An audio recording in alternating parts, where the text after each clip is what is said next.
예를 들면 뭐뭐구나라고 얘기한다면 아유 우리 2학년 일반 친구들 참 예쁘구나 막 이렇게 얘기를 했다면 감탄을 나타내는 종결어미가 되는데 예쁘네 이런 느낌? 무슨 말인지 알겠죠? 이게 약간 거리를 두고 살펴보는, 객관적으로 살펴본다라고 얘기를 해서 이런 걸 우리가 어떤 태도를 보여주는 태도라고 하냐면 관조적 태도를 드러나는 단순 서술의 종결어미라고 할 수가 있어요. 그렇게 보는데, 꽃을 보는데 어디서 보는 느낌? 꽃이 피는구나, 꽃이 예쁘구나 이렇게 하는 게 아니라 있네, 피네, 지네 이런 식으로 얘기를 하면서 네, 그래서 이렇게 얘기를 하면서 근데 제가 사실은 여튼 1반이 아니구나 2반에서 그러니까 어떤 친구가 계속 웃는 거야. 그래서 왜 웃냐고 물어봤더니 자기가 한번 웃으면 계속 터지는 존증이 있대.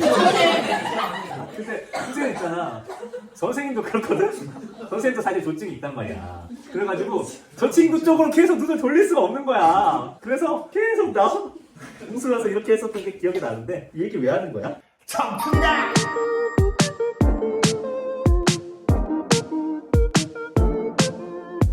선생님 김소월 얘기를 할 때 우리나라를 대표하는 시인이라는 얘기를 정말 많이 말씀을 드렸어요. 김소월은 왜 우리나라를 대표하냐? 사실 작품성만으로 따져봤을 때는 정말 훌륭한 시인들이 너무나 많죠. 임동주, 서정주, 그리고 정지용 이런 아주 기라성 같은 시인들이 많지만 정말 우리 민족성 자체를 대표할 수 있는 내용적인 면에서는 일단 우리가 반도에 있으니까 여러 가지 침입도 받았고 그런 부분에서 참을성과 인내심을 길렀어야 되는데 사랑을 하면서도 인내심을 이렇게 발휘하는 이런 한해, 복합 감정인 한이 드러나는 경우도 있었고 사문보가 주된 운율로서 이렇게 나오는데 이 사문보가 아리랑과 관련된 민요 쪽이기 때문에 우리가 민요 쪽이라고 말씀드렸죠. 실제로 여기서 잠깐 먼저 해볼게요. 산요와도 당연히 사문보가 들어가는지 한번 해보도록 하겠습니다. 산에는 꽃 피네, 꽃이 피네. 가을봄 여름 없이 꽃이 피네. 자, 요렇게 하나 둘 셋 마디 요렇게 하나 둘 셋 마디 이렇게 해가지고 사문보입니다. 다른 것도 다 그렇게 되는지 한번 볼게요. 산에 피는 꽃은 저만치 혼자서 피어있네. 산에서 오는 작은 새요. 꽃이 좋아 산에서 사노라네. 자, 요렇게 사문보, 요렇게 사문보, 요렇게 사문보, 요렇게 사문보가 되는 거예요. 꽃지네, 꽃이 지네. 이렇게 사문보. 가을봄, 여름 없이 꽃이 지네. 이렇게 사문보가 되어 있죠. 근데 여러분들이 요거를요, 요렇게 해서, 요렇게. 자, 요렇게 되어 있다고 한다면, 요거를, 요렇게 세우면 어떻게 되냐면, 자, 요런 모양을 띱니다. 요걸 돌리면 어떻게 되냐면, 잔 모양을 띠게 돼요. 선생님이 그려줄게요. 이렇게 지금 여기에 있는 이 시의 길이를 가지고 선생님이 좀 보여줄게. 이 시의 길이를 요렇게, 시의 길이가 그 행으로 보면은 1년 1행, 2행, 4행 뭐 이런 식으로 해가지고 요렇게 하면은 요쪽에서 이렇게 산등석이 산맥이 왔다 갔다 하는 식으로 되어 있어. 길이가 요걸 세우면 산 모양이 됩니다. 그것까지 고려를 했다라는 얘기가 있어요. 우리가 사문 보면 그냥 나열을 해버리면 되잖아. 사문보 나열을 할 때 그냥 일부러 산 모양을 요렇게 만들려고 여기 지금 봐봐. 사문보도 이런 식으로 행배열을 해놨어. 그러니까 아주 형식적인 면에 있어서 굉장히 철저한 사람입니다. 그냥 사문보를 만들 때도 그냥 만드는 게 아니고 행배열을 할 때 사문보도 이런 형태가 나올 수 있도록 배열을 한 거니까 굉장히 대단한 사람이고, 그러니까 어휘도 향토적이고 토속적인 그런 내용들이 많이 해서 민족 시인이라고 얘기할 수 있는 분이 바로 우리 김소월님이다. 이렇게 여러분한테 말씀을 드렸습니다. 자, 그러면 이제 시작을 해보도록 할게요. 그러면 산요와 1년부터 좀 들어가도록 할 텐데요. 여기에서도 은근히 짧지만 정리해야 될 내용이 많으니까 같이 볼게요. 산에는 꽃 피네, 꽃이 피네, 가을봄 여름 없이 꽃이 피네 라고 되어 있는데 여기에 네네네 여기에다가 동그라미 한번 해주시기를 바랄게요. 잠시 네. 네. 자, 요렇게 기본적으로 비슷한 발음들로 계속 마무리를 하고 있죠. 근데 자, 이런 걸 우리가 특히 끝부분에 배치를 이렇게 많이 해놓은 걸 무슨 운이라고 얘기를 했을까요?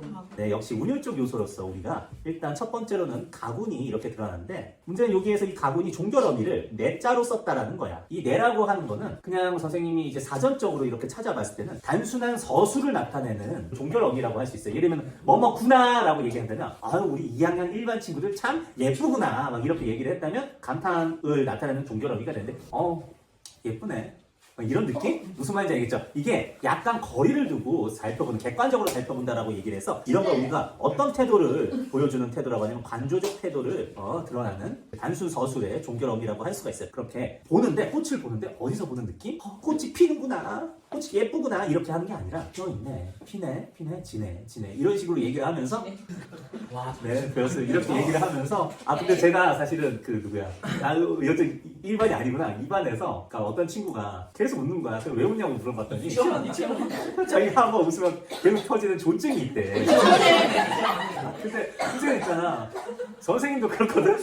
선생님도 사실 존증이 있단 말이야. 그래가지고 저 친구 쪽으로 계속 눈을 돌릴 수가 없는 거야. 그래서 계속 나 웃으면서 이렇게 했었던 게 기억이 나는데 이 얘기 왜 하는 거야? 오늘 이렇게 했는데요. 자, 이런 요소 말고도 또 어떤 부분이 운율적인 요소가 있냐면 이연 잠깐 보세요.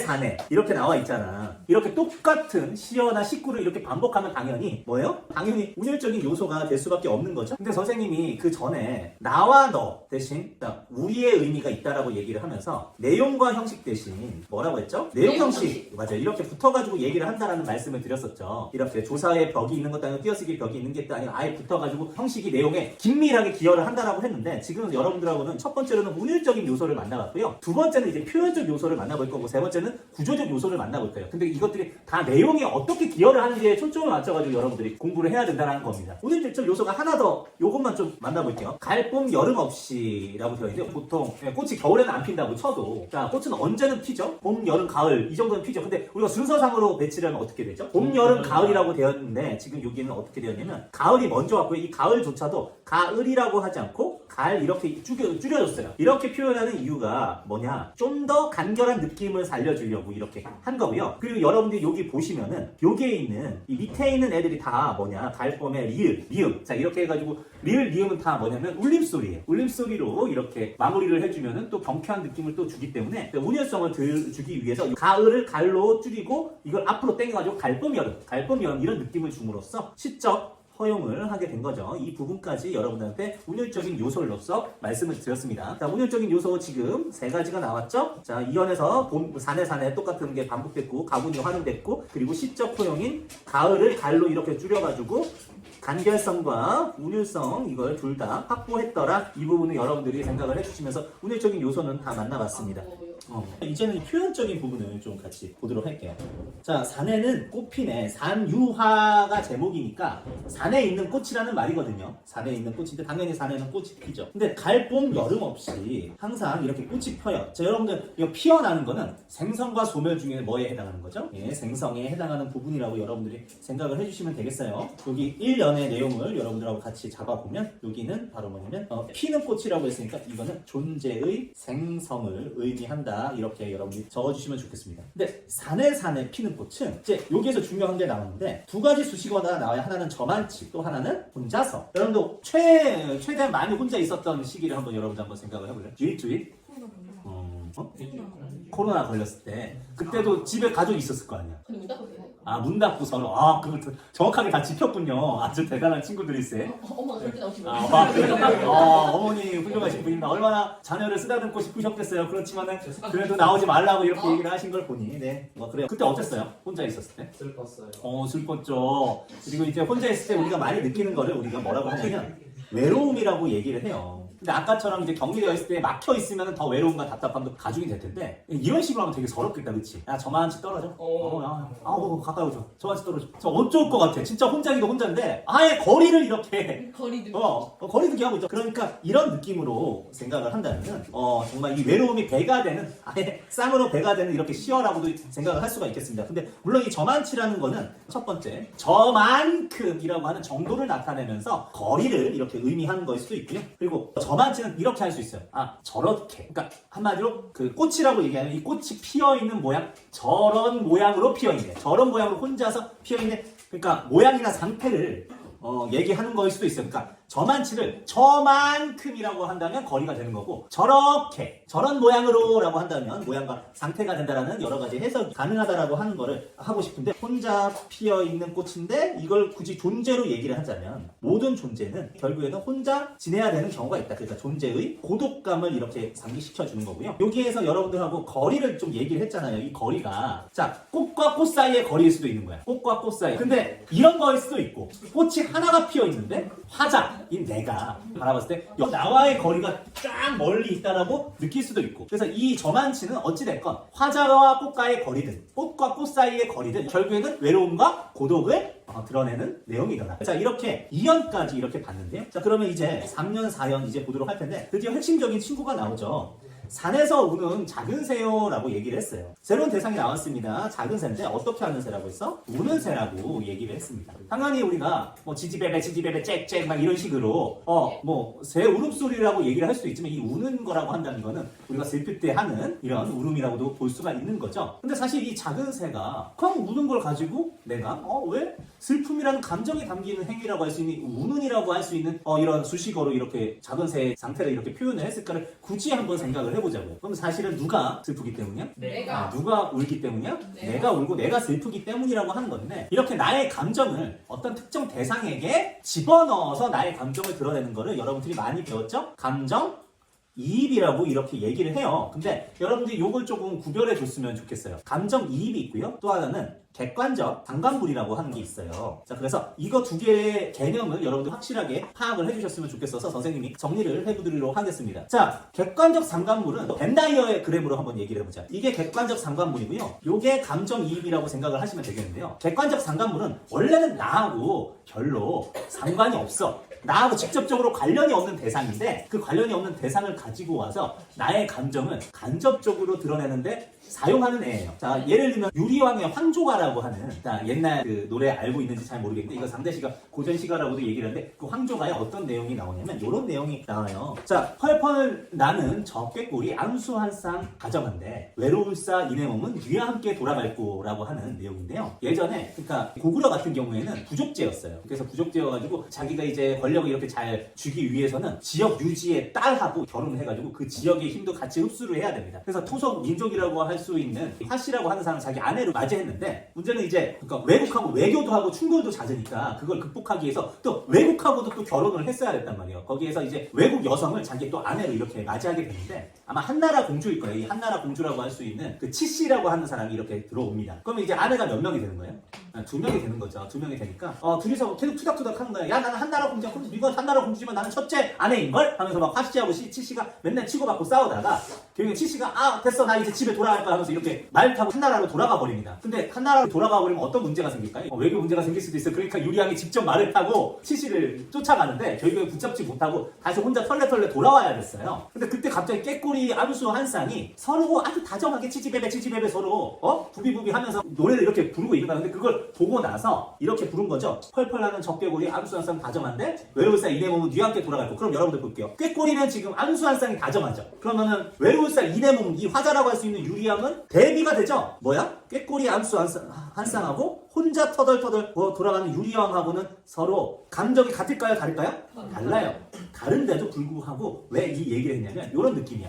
크리스마스에 우리가 그 솔로가 있을 수도 있고 커플이 있을 수도 있잖아요. 근데 솔로가 혼자서 저녁에 라면을 끓여 먹고 있는데 뉴스를 봤는데 명동에 누가 나가가지고 커플들 한번 같이 인터뷰를 하겠습니다 라고 얘기하면서 하는데 이게 커플한테 물어본 거야. 지금 크리스마스 이브에 연인과 함께 같이 있을 때 기분이 어떠실까요? 너무 좋아요. 너무 좋은데 크리스마스에 연인과 같이 보내야지 혼자 보내면 그게 크리스마스인가요? 이렇게 얘기를 했다고 쳐보자. 그러면은 내 외로움이 어떻게 되겠니? 그 라면 먹고 혼자 했던 사람이 네? 더 가중되고 빡치겠죠. 네? 지금 꾀꼬리 안수 한 쌍하고 유리왕은 감정이 같아요, 달라요? 다르지만 유리왕의 외로운 감정을 이 꾀꼬리 암수 한 쌍이 서로 사이좋게 있으면서 더 부각을 시켰지. 그러면은 다른 대상을 활용해서 내 감정을 더 부각시키면 이걸 다 객관적 상관물이라고 얘기를 하는 거예요. 그럼 감정이입은 뭐냐면 아까 내 감정을 다른 대상에다가 넣는다라는 거지. 근데 이걸 왜 넣을까? 우리가 윤선도의 견해어 같은 거 보면은 이런 얘기가 나와요. 추성 진호류의 울어예는 저시네야 라는 표현이 나옵니다. 울며 흘러가는 저시네. 시냇물이 흘러가는데 시냇물이 사실은 울면서 흘러가는 게 아니잖아요. 근데 시냇물이 흘러가서 졸졸졸 나는 소리를 운다라고 표현했어요. 그럼 사실 그 우는 건 누구의 감정을 넣은 거지? 내 감정을 넣은 거죠. 근데 이것도 내 감정을 부각하기 위해서 다른 대상을 이용한 건가요? 이용한 거죠. 이것도 객관적 상관물이라고 할 수 있죠. 그런데 감정이입은 객관적 상관물에 포함되면서도 나와 대상의 감정이 반드시 일치해야 돼. 내 감정을 집어넣는 거니. 그러면 여러분한테 물어볼게. 어려워요? 네, 자, 그래서 이제 여러분한테 얘기를 할게요. 꾀꼬리 한 쌍, 아까 황조가에서 나왔던 꾀꼬리 한 쌍은 감정이입이라고 할 수 있을까요? 없을까요?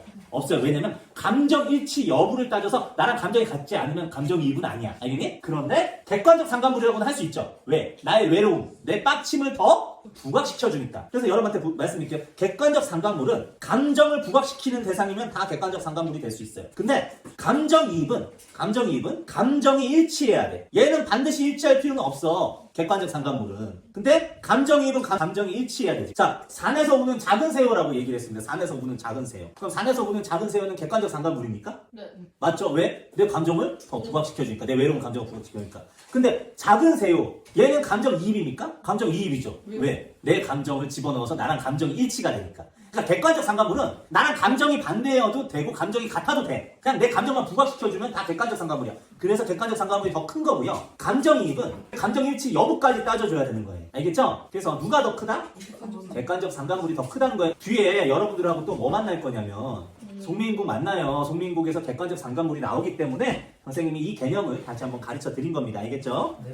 근데 이 산에서 우는 작은 새우는 꽃이 좋아서 산에서 산대요. 그러니까 작은 새우가 꽃이 좋아서 산에서 사는데 밑에 볼게요. 산에는 꽃이 지네. 자, 꽃이 지네. 가을봄 여름없이 꽃이 지네라고 되어 있는데 지금 이게 지금 1년하고 문장 구조적으로는 되게 비슷하지 않아요? 거의 똑같아요. 네, 거의 똑같죠. 자, 이렇게 문장 구조를 다른 말로 통사 구조라고 얘기를 하기도 합니다. 근데 바뀐 게 있단 말이야. 바뀐 건 뭐가 바뀌었어?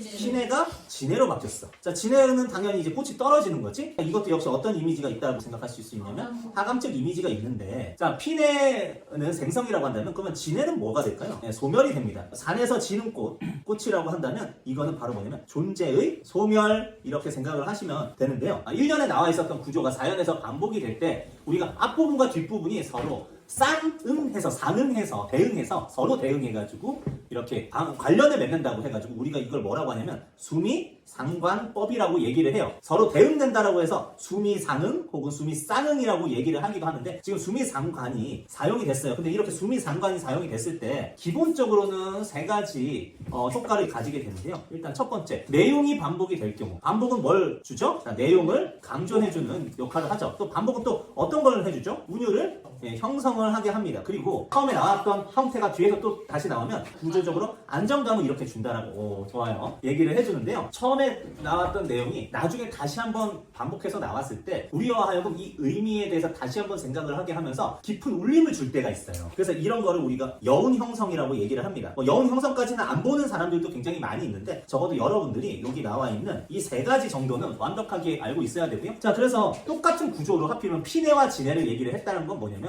이 피고 지는 것이 앞으로도 계속 반복될 거라고 하는 거를 암시를 해주는 거거든요. 사실 우리 벚꽃도 내년에 또 필까요? 네. 내년에도 또 필 거예요. 그러니까 피고 지는 거에서 끝난 게 아니고 이게 순환 구조를 가지고 있다라고 하는 거를 보여주기 위해서 사실은 이 수미상관법을 쓴 거거든요. 이렇게 반복이 된 거. 그러면 이걸 다 합쳐버리면은 어떻게 되느냐? 결국에는 생성과 소멸의 반복이라는 순환 구조, 자연의 순환 구조를 이렇게 드러내는 시라고 여러분들이 생각을 하시면 되겠어요. 그래서 이렇게 형태적인 안정을 취하는 이유도 다 치밀하게 계산을 해서 이렇게 한 거라고 여러분들이 생각을 하시면 되겠습니다. 이렇게 해서 여러분한테 말씀을 드렸는데 하나 얘기 안 하는 거 저만치 아까 얘기했을 때 혼자서도 외로움을 드러내기 위한 거이기도 했는데 굳이 저만치라고 얘기한 거는 거리감이 드러나기도 합니다.